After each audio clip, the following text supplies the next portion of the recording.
దాదాపుగా ఏడాది తర్వాత కేసీఆర్ ఆ, తీవ్రమైన స్వరంతో విరుచుబడ్డారు. అప్పట్లో ఎలక్షన్స్ కోసం వెళ్ళారు, పార్లమెంట్ ఎలక్షన్స్కి. ఆ తర్వాతన లేదు, పదే పదే కాంగ్రెస్ కవ్విస్తూ వచ్చింది. దమ్ముంటే బయటికి రాను, ప్రతిపక్ష నాయకుడివి, ఎందుకు ఉండవు, ఫామ్ హౌస్కి ఎందుకు పరిమితం అవుతావు అంటూ ఫామ్ హౌస్ పాలన కావాలా లాంటిది.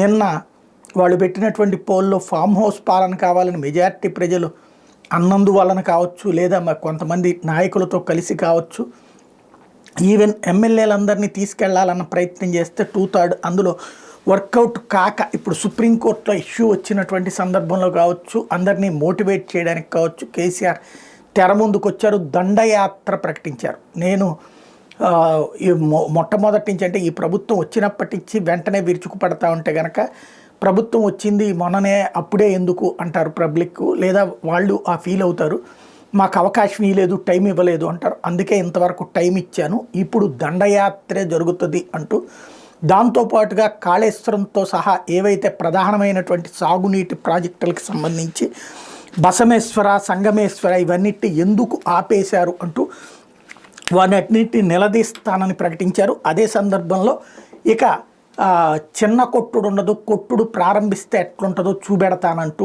వార్నింగ్ ఇచ్చారు.